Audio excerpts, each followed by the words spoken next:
Good morning, all of you. Welcome back to the science class.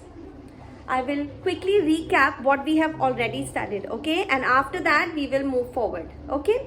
So, the first thing that we studied was pure substances and impure substances. We roughly have two different kinds of substances with us, okay? One of those would be, one category would be the pure substances. What does that mean? That simply means that they have a fixed composition, right? No matter, for example, water. If I'm taking water from a tap, or if I'm taking water from a river, or if I'm taking water from a purifier, it will still always be H2O, right? That is a property of pure substances, that their composition is always the same, right? Then second category are the impure substances, which are generally called mixtures, okay? So if I have impure water, that is actually a mixture, right? If I have let's say tea, that is a mixture, isn't it? So if we have your Bonvita milk, this is kind of a mixture. If I have a fruit shake, that is a mixture. So all these are mixtures. Why? Because their composition is not the same. Now suppose, let's say I'm making fruit shake, right? So might be possible that I put less sugar and somebody else is putting more sugar, but still their shake is also known as a shake and my shake will also be called the shake, but their compositions are different, right? So that is the property of mixtures, that their compositions are not constant, their compositions are not fixed, right? So that is the difference between pure substances and mixtures. Now next, we are not going into the details about mixtures, because that we have already studied in class 6, how to separate mixtures and all, everything we've already done that. Now we are coming to the pure substances, okay? So pure substances can further be categorized into elements or compounds. Fine, there are two categories, elements or compounds. The elements are the first category. They are the substances which are formed of just single kind of atoms. Understand what are atoms? Atom is the smallest possible unit for any material, right? So if I have an element that is composed of only one kind of atoms, if I have oxygen gas, it will have only oxygen atoms. If I have hydrogen gas, it will have only hydrogen atoms, and all hydrogen atoms obviously will be identical. So that is why the definition of elements says that they are the materials which are composed of only one single kind of atoms. Fine. Next we have compounds. Compounds are the substances which are not prepared of one but more than one kinds of atoms. Fine. So the examples that I gave was water, since it was composed of hydrogen and oxygen both. But always there is one condition about compounds, that is that the ratio or the proportion in which the constituent elements are combining to form the compounds, it always remains the same, right? So if I have a compound, let's say if I have got carbon dioxide, so always it has to be that one carbon is going to combine with two oxygen atoms, right? So it is always going to be CO2, right? That is the property of compounds, that the constituent elements will always combine in a fixed proportion. Understand? Okay.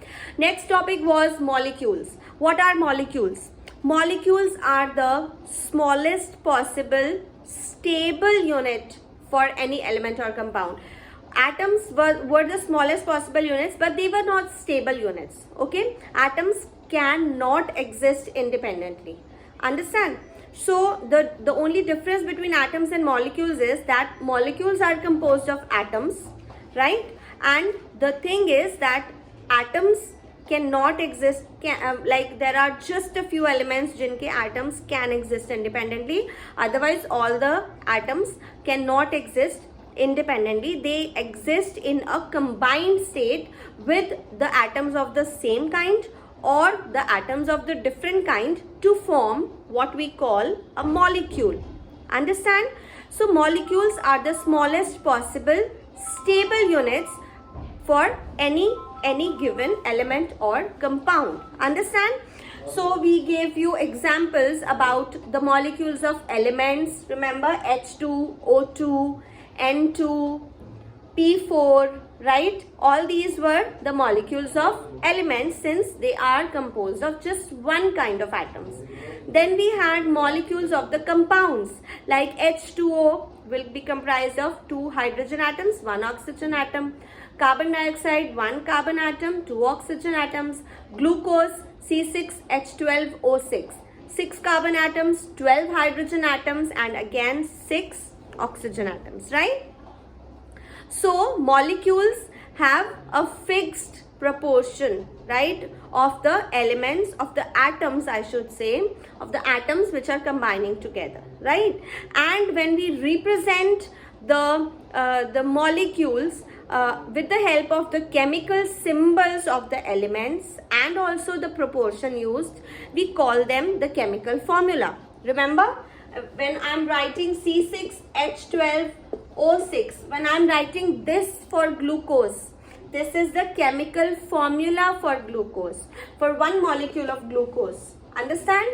So this is a chemical formula.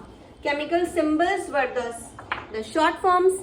Remember, right? So what next did we study? We studied about the chemical reactions and chemical equations. Chemical reactions are the chemical changes which occur between two or more substances in which one or more new substances are formed. You remember chemical changes? That is the same as chemical reactions, right? And the left side substances which are present in a reaction, they are known as the reactants. The right side ones are the products. Remember? Okay. And the last thing I told you was the chemical equations. Chemical equations are the chemical reactions only, but here I am not using the names of the elements or the compounds. Instead, I am using the chemical formula of each element or compound to represent the whole change. That is why I call it a chemical equation. Understand? I gave you certain examples also about the chemical equations, right? So now comes my next topic, which is very important topic, that is the different kinds of reactions, chemical reactions that we could come across. Okay, so different kinds of chemical reactions. Why we need to study this? Because there are so many different ways in which elements or compounds they react, they interact with each other. We need to know what kinds of reactions they could have. The very first reaction